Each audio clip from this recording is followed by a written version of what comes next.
Então perguntou Jesus a Simão Pedro: Simão, filho de João. E é interessante que eles vão andar, daqui a pouco eles vão andar. O texto vai sair da roda onde eles estavam assentados para a ideia de um movimento de caminho na praia. Mas por enquanto eles estão onde estavam, tinham acabado de comer, sentados. É depois de terem comido que Jesus faz essa pergunta, portanto, é com testemunhas. Pedro tinha negado Jesus 3 vezes com muitas testemunhas. Tinha falado todos os palavrões e impropérios e blasfêmias, se dissociando de Jesus na presença de muitas testemunhas. Ele nunca mais esqueceria aqueles rostos assombrosos na sua mente, com o fogo do braseiro, aquela angústia. Isso gera um pós-traumático de natureza incurável. E Jesus está curando o seu apóstolo para poder ser enviado do amor, não da cura e da aflição, do medo e da culpa.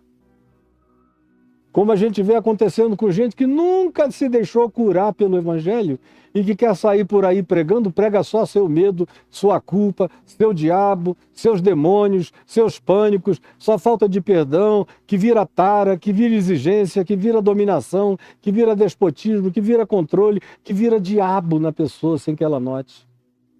Mas para que Pedro possa ser um ser humano saudável, é preciso que todo esse processo de psicodrama curador escolhido por Jesus aconteça.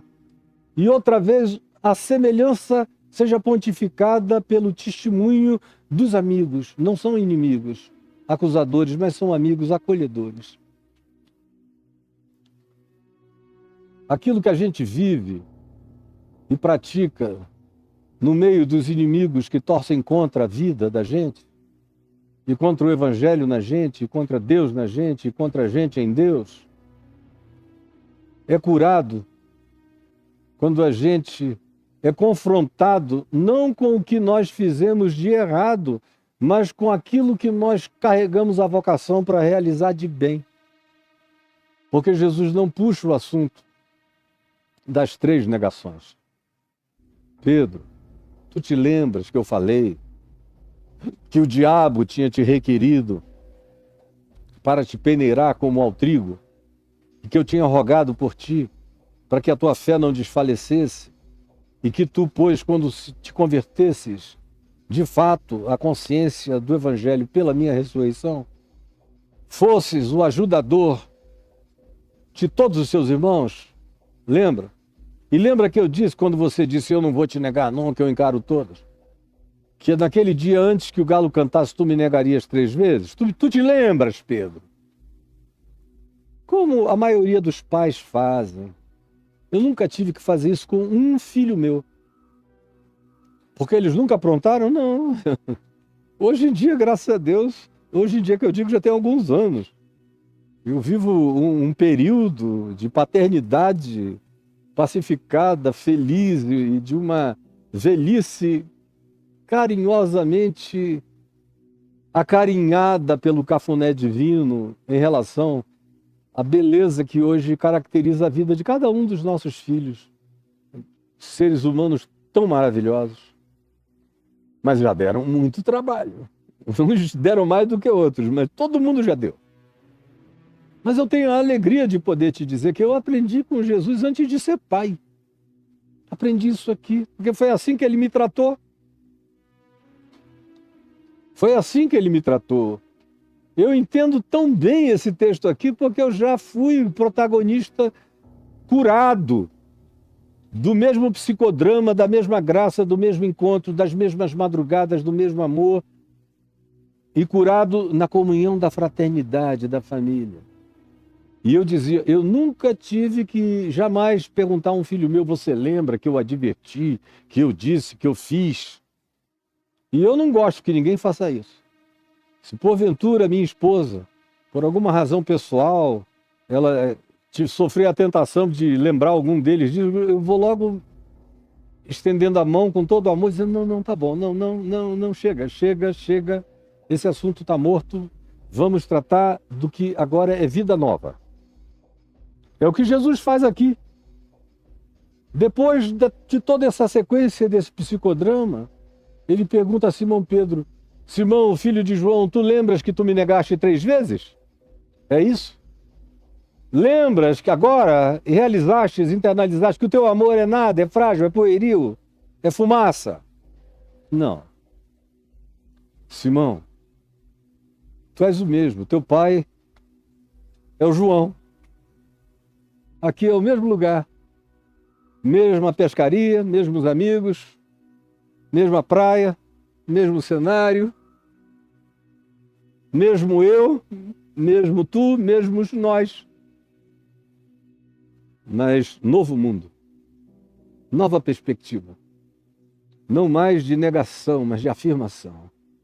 O Evangelho de Jesus não traz memórias da nossa negação. Nós mesmos nos encarregamos dessa dor. Como se já não bastasse o acusador, o diabo. Temos nós próprios também consciência.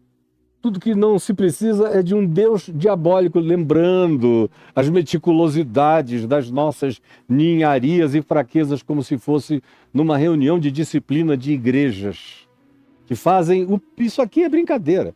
Eles escorraçam, humilham e mandam tirar a calcinha e abrir as pernas.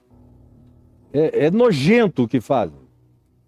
Por isso eles não têm nada a ver com Jesus e Jesus não tem nada a ver com eles. Porque com Jesus é assim. Simão, filho de João, amas-me mais do que estes outros? Que é uma coisa que Jesus nunca fez, foi perguntar se alguém amava ele mais do que os demais, ou quem é que me ama mais aqui? Nunca teve concurso disso. Por que Jesus perguntou isso a Pedro? Porque Pedro passou a vida toda, aqueles 3 anos e 6 meses, dizendo que ele amava mais, que ele queria mais, que ele era mais homem, mais macho, mais valente, mais disposto, que ele era o cara das costas largas e do peito forte, que ele era o homem blindado, que ele já tinha brigado na rua, que ele sabia liquidar os inimigos, que se fosse preciso ele saía matando um monte de gente antes de morrer. É essa bravata, essa falastrice, identificada tantas vezes por Jesus e advertida por Jesus, mas agora Jesus dá a ele uma chance de crescer. Quando ele pergunta, tu me amas mais do que esses outros? Os outros fugiram. Pedro achava que amava mais, ficou e negou, blasfemou, fez pior do que todo mundo. Aí Jesus está tentando fazer Pedro entender a natureza do amor e a limitação do nosso amor. Como Paulo viria a dizer depois, porque nós conhecemos em parte, profetizamos em parte, entendemos em parte, amamos em parte, tudo em nós é em parte, é relativo. Não é absoluto, não atingimos sublimidade total em nada. E é condição sine qua non para que a gente ande com Deus, aprendermos a ser honestos com nós mesmos, com a nossa própria queda, com o nosso próprio estado, com a nossa própria fragilidade, com a nossa própria fraqueza. Como Paulo diz, nenhum de vós se apresente quanto a ser qualquer coisa além do que são ou do que convém. Não tente ser menos do que você é, nem mais do que o que você é. Se você conseguir perceber quem você é, já é um bom começo. Aí Jesus pergunta, tu me amas mais do que esses outros? E a palavra que Jesus usa para designar amor, tu me amas, é uma palavra que designa amor sublime. Amor agapau. Aquele amor que Paulo diz em 1 Coríntios 13, que nós só teremos quando se manifestar em nós o que é perfeito. Até lá a gente ama em parte, conhece em parte, tem fé em parte, profetiza em parte. Tudo é parcial e relativo em nós. Aí Jesus bota esse sarrafo do absoluto. Tu me amas com amor divino, superior ao que esses outros têm por mim? Aí Pedro ouve aquilo e respondeu, tu me amas mais do que os outros? Ele respondeu, sim, Senhor. Tu sabes que te amo. Ele não entendeu a sutileza ainda. Aí Jesus disse, então cuida dos meus filhinhos, dos meus cordeirinhos, dessa gente boa, fraca, que precisa ser acolhida. Mas é claro que essa resposta não estava completa. Pedro só seria curado quando ele entendesse exatamente a sutileza dos significados de amor e da nossa relatividade de amor. Eu ando mais firme quando eu admito a minha relatividade e ando na iminência da queda quando eu penso que eu sou um ser acabado, finalizado e absoluto. Aí eu estou na iminência da derrocada. Quando eu sou fraco, é então que eu sou forte. Mas aquele que pensa estar em pé, cuide para que não caia. Tornou a perguntar Jesus a Pedro pela segunda vez: Simão, filho de João, tu me amas? E aqui ele já não compara. Mais do que esses outros, tu me amas, tu me agapis. O teu amor por mim é agapau, é sublime. É o amor de Deus, absoluto. Ele respondeu: sim, Senhor. Tu sabes que te amo. Mas quando ele fala agora, ele usa um amor possível como designação do amor dele. Jesus levantou de novo o sarrafo. Tu me agapis, teu amor é sublime, divino e absoluto. E ele diz: eu te amo. Mas o meu amor é relativo, é parcial, é humano, é sujeito a tudo que tu sabes que eu sou. Mas eu te filéu, que é o amor que caracteriza a fraternidade mais radical, apaixonadamente amiga. E Jesus não estava chamando para mais nada, já não vos chamo servos. Diz ele aqui mesmo em João 15, vos tenho chamado de amigos, amigos. Aí Pedro começa a se aproximar de Pedro. Pedro começa a deixar a referência agapau de uma sublimidade que ele não alcançou. Depois a gente vai ler numa das epístolas dele uma escada de Pedro, quando ele vai dizendo como é que a gente cresce. O último degrau que ele coloca lá é atingimento do amor agapau. Começa tudo aqui com aquela fé simples, que gera as primeiras obras, que produz pela prática consciência, entendimento, que produz desenvolvimento e dilatamento de amor fraterno, de relacionalidade, que produz sabedoria no trato, que vai crescendo até atingir, depois de vários degraus, o nível agapau, que não nasce da noite para o dia no coração de um cara tão doente quanto eu, quanto Pedro e quanto você. Senhor, tu sabes que eu te filéu, que eu sou teu amigo. Eu sou fraco, sou tudo, mas sou teu amigo. Eu já te disse que eu não tenho mais para onde ir. Que tu finalizaste o meu caminho, acabaste com as minhas alternativas. Eu não tenho para onde ir. Eu só tenho onde ficar. E é contigo. Eu te filéu. Eu te amo com o máximo do meu amor humano. É o que eu tenho para entregar. Tornou Jesus a perguntar a Pedro, pela terceira vez. Sempre e cada uma das respostas, Jesus diz: pastoreia as minhas ovelhas, cuida do meu povo. Você não precisa ser Deus para os seus irmãos, você só precisa ser irmão dos irmãos. Só precisa ser gente para gente. Só precisa ser Pedro para os outros nomes da vida. O resto é perseverança obediente, maturidade e humildade que vão promover com o tempo e com a resiliência e com a humildade o teu crescimento e até o desenvolvimento do teu amor. Mas o que tu estás dizendo que tens para dar já serve. Cuida dessa gente. Que ninguém quer amar, ninguém quer abraçar. Cuida deles. Aí, terceira pergunta. Simão, filho de João, tu me filéu? De novo, Jesus bota lá em cima. Vai ver o nível de entendimento mesmo de Pedro. Aí Pedro entristeceu por Jesus lhe ter dito pela terceira vez: tu me filéu, tu me amas, nesse nível sublime. Mas Pedro não negou a verdade do seu coração e respondeu a Jesus: Senhor, tu sabes todas as coisas dentro de mim, em qualquer lugar. tu sabes que eu te filéu, que eu te amo, que eu estou aqui nesse nível, que eu não cheguei nesse outro, mas nesse nível que eu tenho para entregar, eu entrego, eu dou tudo. Aí Jesus diz, tá bom. Não precisa querer ser Deus, basta ser gente, basta ser humano, basta ser misericordioso, amoroso, perdoador, solidário e cuidador, basta ser fraterno. Se houvesse pelo menos amor fraterno entre vocês no mundo, o mundo inteiro seria curado. Não é preciso fazer promessas inatingíveis, basta ser gente para outras gentes, ser humano para outros humanos, e a graça de Deus vai estar em plena operação. Portanto, cuida das minhas ovelhas, dessa gente sem pastor, sem cuidado, sem acolhimento e sem amor. Em verdade, e agora aqui eles estão em pé, levantaram, eu vejo Jesus levantando primeiro, espanando a areia. Pedro se levanta, o diálogo está acontecendo entre eles.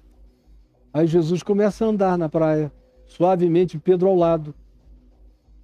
Os demais assentados, aí João, que sem alarde se sentia com uma grande intimidade, foi atrás, a ponto, todavia, de ouvir o diálogo que estava acontecendo no silêncio daquela manhã, madrugada. Ele estava ouvindo.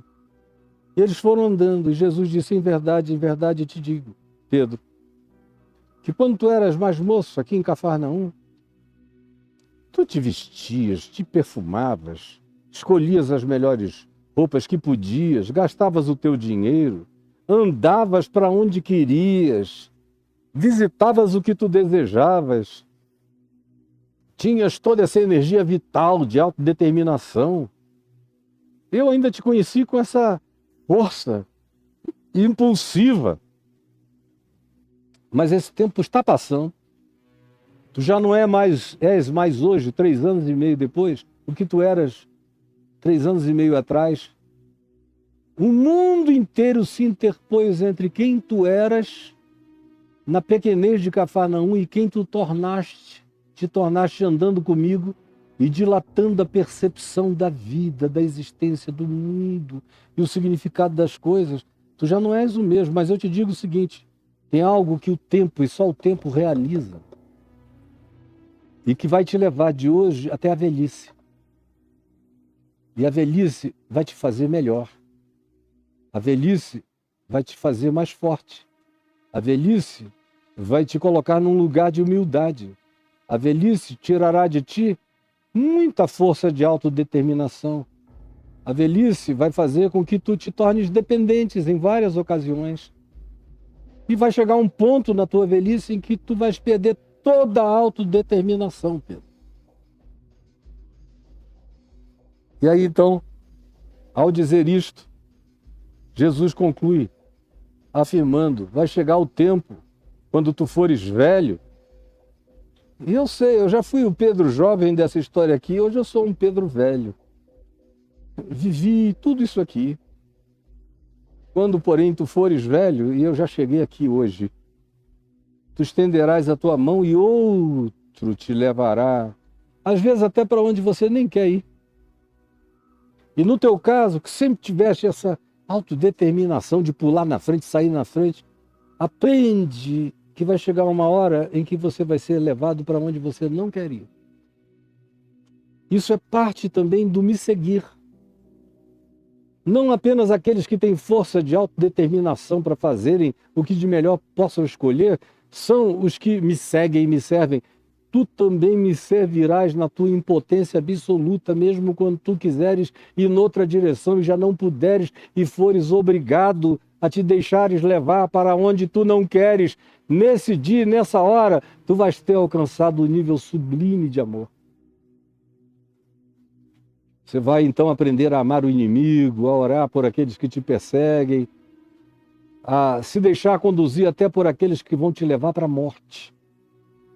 E tu vais fazer isso com uma pacificação extraordinária. E nesse dia tu vais me filéu.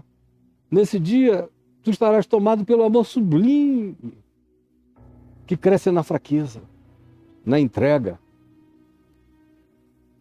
Disse Jesus isto, João completa, para significar com que gênero de morte Pedro havia de glorificar a Deus. Porque quando João escreveu esse evangelho, Pedro já tinha morrido. A tradição diz que ele foi morto em Roma, crucificado de cabeça para baixo, por pedido dele. Ele teria dito, não sou digno de morrer como morreu o meu Senhor, crucifiquem-me de cabeça para baixo. Isso é a tradição, não é? Nenhum outro lugar onde a gente tenha confirmação corroborada e definitiva sobre isso. Mas não importa. O que importa é que João diz que o modo de Pedro morrer, e Pedro já tinha morrido quando João narra isso aqui, trouxe muita glória para o nome de Deus. Quem quer que tenha visto a morte de Pedro saiu estupefato com a confissão do seu amor, não com palavras, mas com atos, com entrega radical. Jesus disse isso para significar com que gênero de morte Pedro haveria de glorificar a Deus. Depois de assim falar, acrescentou, segue-me.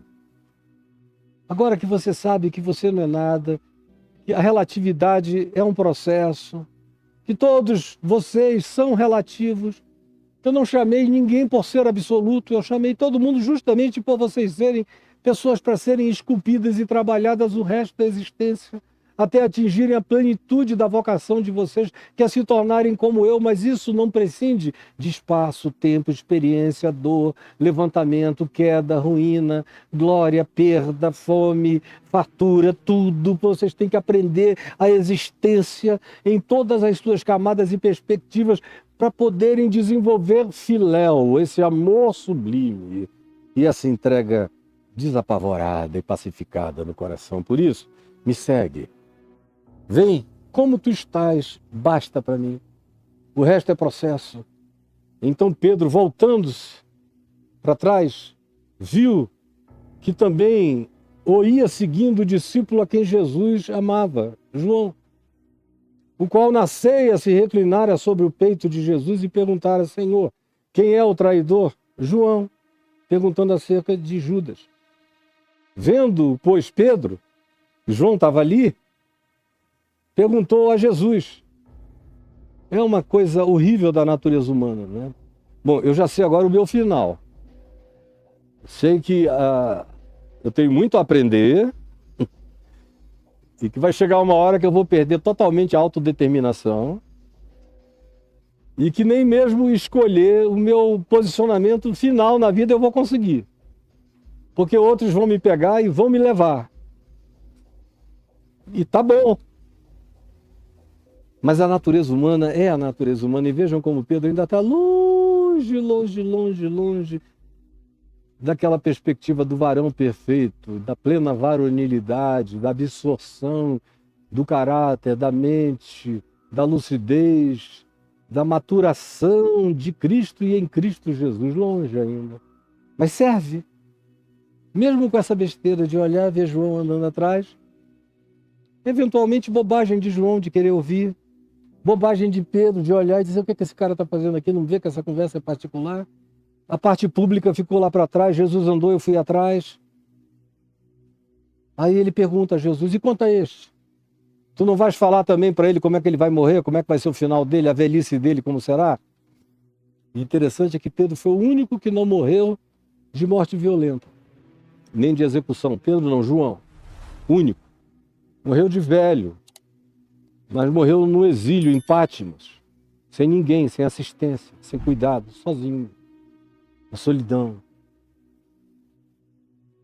Jesus, porém, respondeu a Pedro, Pedro, se eu quero que ele, João, fique, permaneça aqui no planeta, na Terra, na história, no espaço-tempo, até que eu volte, que te importa?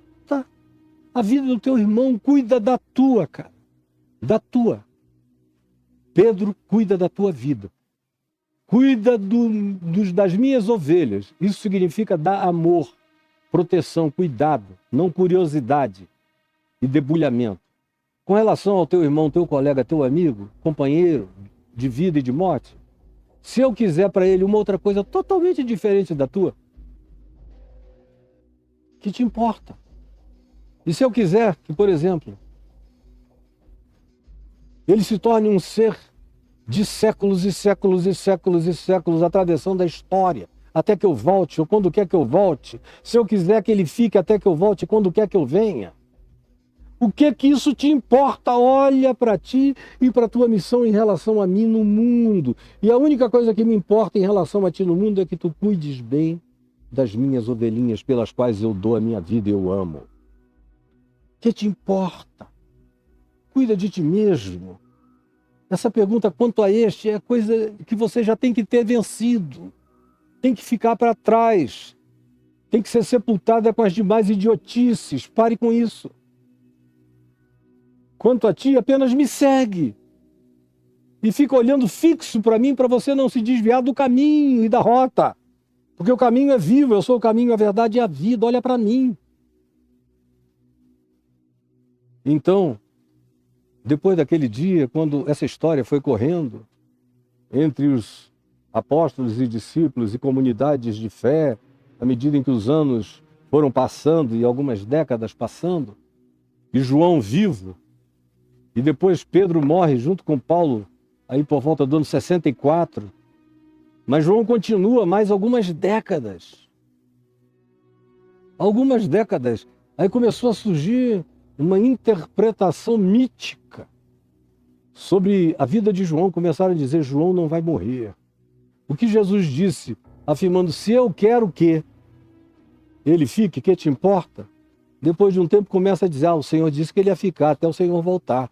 Aí já começa até a surgir aquele grupo que não para de olhar para João. Enquanto ele estiver aqui, a gente sabe que o Senhor está para vir. E enquanto ele estiver aqui, a gente sabe que o Senhor virá. Porque o Senhor não virá antes que João morra. João vai ficar para ver.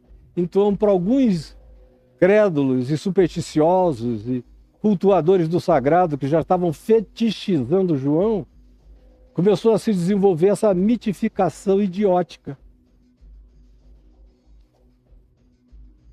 Então se tornou corrente entre os irmãos o dito que aquele discípulo não morreria. João, porém, diz, ora, Jesus não dissera que tal discípulo não morreria. Mas, se eu quero que ele permaneça até que eu venha, se eu quiser, se eu quiser, que te importa?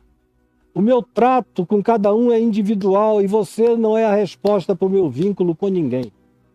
O meu trato com cada um é individual e eu não te constituí, a ti e a ninguém, como intermediadores da minha relação pessoal com nenhum outro irmão ou discípulo. Não te metas nisto. Cuida de ti e cuida dos que precisam de ti. Mas não te metas na existência do outro em nenhuma perspectiva, por nenhuma motivação, porque essa pergunta nunca é boa. E quanto a ele? Me conta também sobre o futuro dele. Eu me comparo com ele. Meu Deus, servi tanto, será que ele vai ficar aqui mais tempo do que eu? Não, tudo isso já parte do pressuposto da imbecilização, da idiotice, da infantilidade, da comparação, da inveja, da vaidade de quem seja o maior, ou mais importante, ou mais relevante, ou mais significado. O que lateja por trás dessa questão nunca é bom. Jesus diz, que te importa? Vai cuidar de ti. E o Evangelho termina dizendo, este é o discípulo que dá testemunho destas coisas. Ele termina dizendo, sou eu. O cara que deitava a cabeça, o cara que estava andando depois, o cara que fazia as perguntas que ninguém queria, porque eventualmente seria íntima demais, é quem está escrevendo isso. Este é o discípulo que dá testemunho a respeito dessas coisas e que as escreveu, idoso. E sabemos que o seu testemunho é verdadeiro. Eu estou vivendo e passando por tudo até aqui sem medo de nada. Eu sei que eu estou do lado da verdade que me esmagou, que me dominou, que se tornou absoluta dentro de mim. E o meu testemunho é o testemunho dessa verdade inquestionável. Há, porém, ainda, muitas outras coisas que Jesus fez. E eu lembro de todas elas, Pedro diria, João diria. Se todas elas fossem relatadas, uma por uma, caso por caso, história por história. Creio eu, de João, que nem no mundo inteiro caberiam os livros que seriam escritos.